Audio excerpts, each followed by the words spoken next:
Werden Arcade Racer irgendwann irrelevant durch Games wie GTA? Das ist eine wilde Frage, und wie es zu dieser Frage kommt und inwiefern ein zukünftiges GTA-Game, Games wie Need for Speed und Co. gefährlich werden kann, schauen wir uns jetzt mal an. Zunächst sollten wir mal grob schauen, was ein GTA in Sachen Autos und Rennfahren eigentlich bietet. Der ein oder andere Zuschauer weiß vielleicht noch, dass ich damals viel mit GTA zu tun hatte, und dementsprechend habe ich auch viel Erfahrung mit der Entwicklung von GTA, und eines ist klar: GTA hat sich sehr breit aufgestellt. Viele Features, die so manches Game besonders macht, sind in GTA einfach auch auf irgendeine Art und Weise vertreten.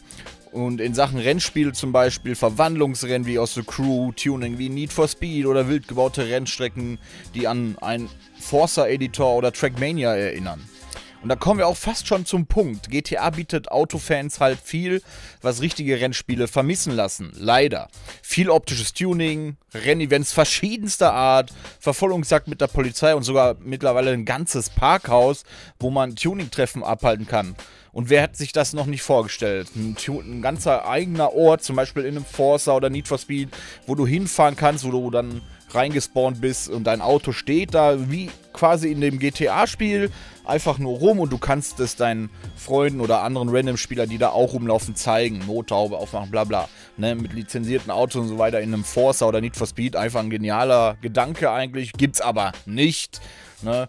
Aber in GTA gibt's das einfach mal schon. Die Liste der Autos ist natürlich auch gigantisch. Wer GTA kennt, weiß es.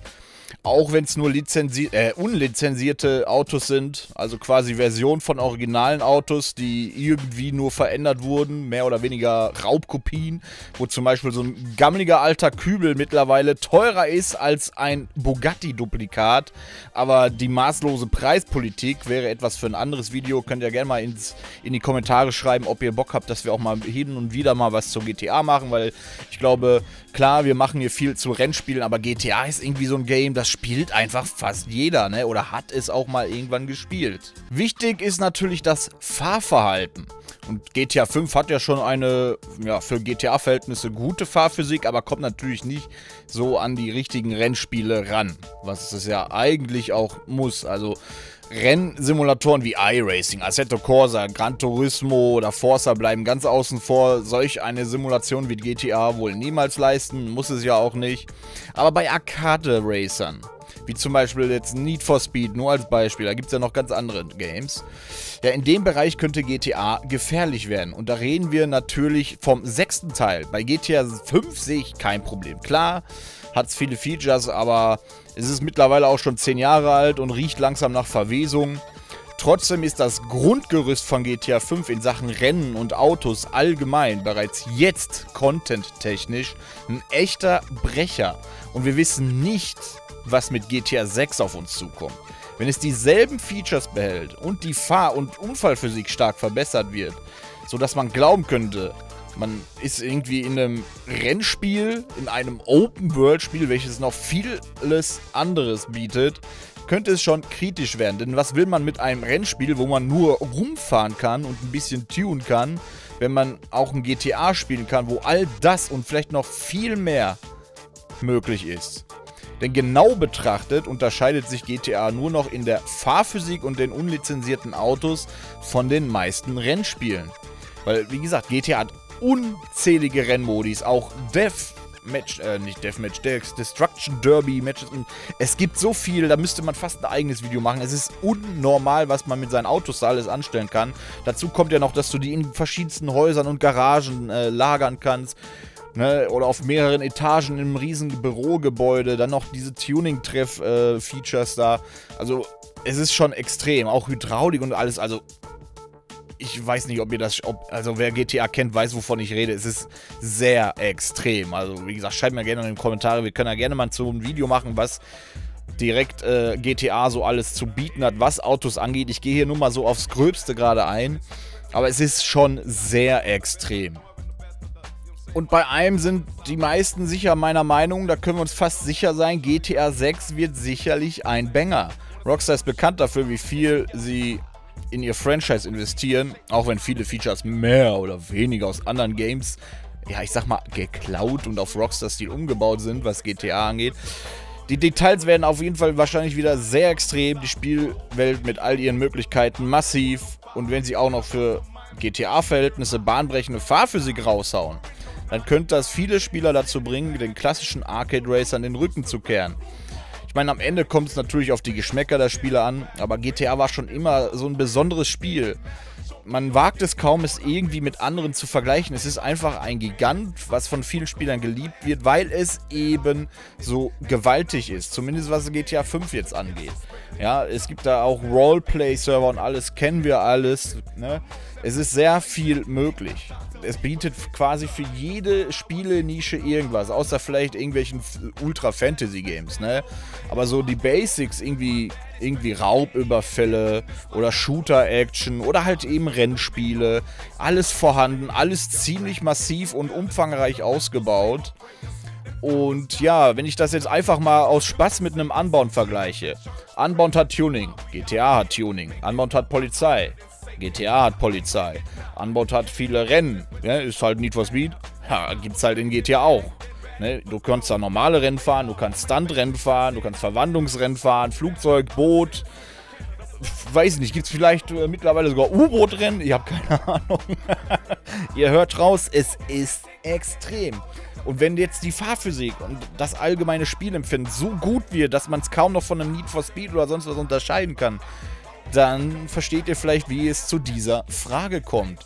Denn die Playerbase ist gigantisch. Das weiß jeder. Der Hype ist vorprogrammiert. GTA wird so oder so ein Erfolg. Selbst wenn es auf irgendeine Art und Weise schafft, am Ende komplett zu floppen, werden die Verkaufszahlen am Anfang erstmal komplett eskalieren. Aber ja, wie gesagt, das ist erstmal noch ein anderes Thema. Die Politik hinter Rockstar, das sind keine Engel, auf gar keinen Fall. Will ich gar nicht sagen. Da gibt es eine Menge zu sagen eigentlich, was die, naja, da veranstalten mit ihren Sharkcards und so weiter. Aber wie gesagt, das wäre was für ein anderes Video. Die Frage ist eigentlich nur, ob sie es wollen. Ich glaube nämlich, wenn sie es wollen würden, in Sachen Rennspiele verdrängen, ne, möglichst viele Spieler einfangen aus allen Nischen, dann würden sie es hinkriegen, weil sie haben halt en masse Kohle, sie haben die Möglichkeiten, sie haben die Entwickler und sie haben die Zeit, weil sie einfach kackendreich sagen, wir machen und tun, bis wir uns sicher sind, bis das Spiel soweit ist. Die drücken da nichts auf Krampf raus, wie bei Cyberpunk zum Beispiel, wo irgendwelche Geldgeilen so viel Druck gemacht haben, dass das Spiel am Ende zu früh rauskam und die Entwickler dann natürlich wieder komplett die Schläge kassiert haben. Ne, man muss halt gucken. Es sind viele Spiele seit GTA 5 gekommen. Das bedeutet natürlich auch viel Inspiration für GTA 6. Ne, weil, wie gesagt, viele Features, die es in GTA 5 gibt, kennt man aus anderen Spielen.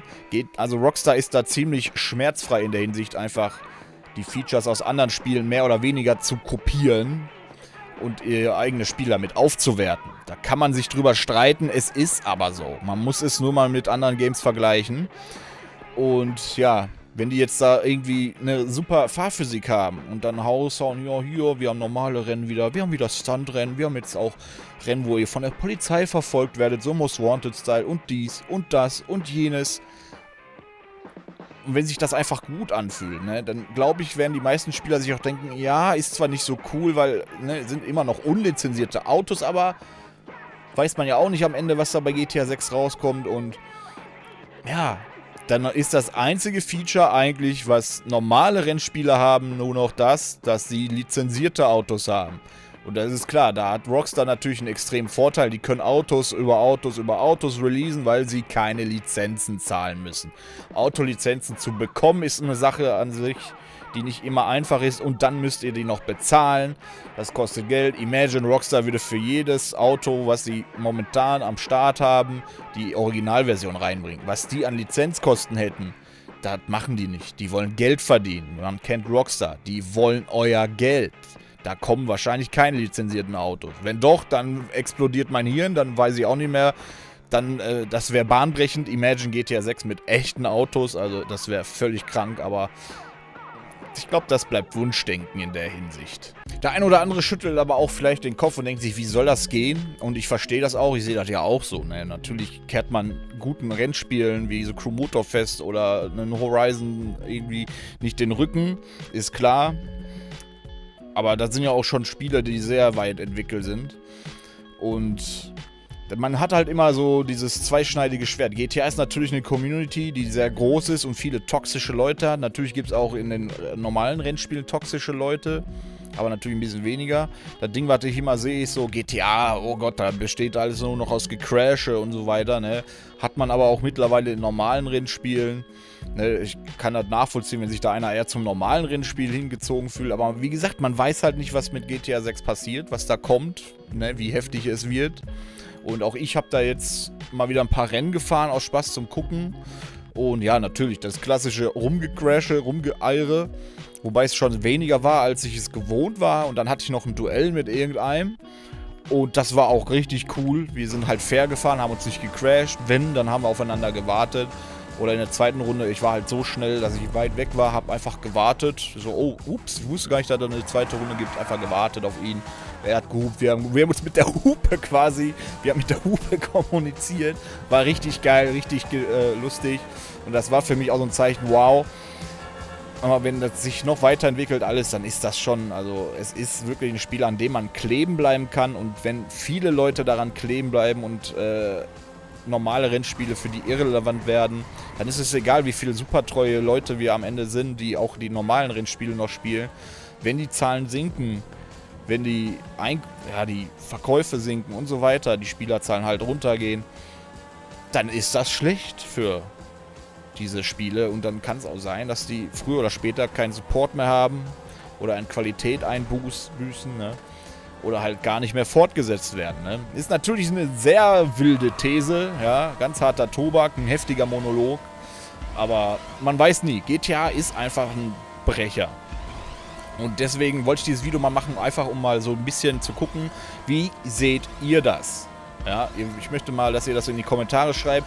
Glaubt ihr, ein GTA 6 könnte sich so extrem entwickeln, dass man wirklich kaum noch einen Unterschied zu anderen Arcade-Racern sieht, was jetzt die Rennspielmechaniken in GTA angeht? Ne? Natürlich hat GTA noch viel mehr zu bieten. Da wird noch viel mehr anderes sein. Aber wie gesagt, wenn ihr zum Thema GTA hin und wieder mal ein Video wollt, lasst es mich wissen mit einem Like oder auch in den Kommentaren gerne hier und da GTA-Content. Denn, wie gesagt, meine Geschichte ist groß, meine Vorgeschichte mit GTA war eine geile Zeit. Ich kenne mich da gut aus, war auch immer ganz lustig. Und ja, schreibt es einfach mal rein. Also, nochmal, um auf den Punkt zu kommen, glaubt ihr, GTA könnte sich so weit entwickeln, dass Rennspiele Probleme kriegen, zumindest Arcade Racer? Und wie empfindet ihr das von dem Umfang her? Ne? Ich habe es ja gerade alles aufgezählt, so grob.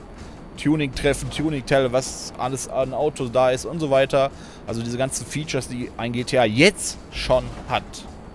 Ne? Wenn du die, wie gesagt, mitnimmst in ein neues GTA und aufpolierst, plus kleinere Fahrphysik und so weiter, sehe ich da schon ein gewaltiges Potenzial. Aber ja, ganz wildes Thema, wie gesagt. Schreibt mir dazu mal gerne eure Gedanken in die Kommentare und wie ihr GTA an sich fühlt.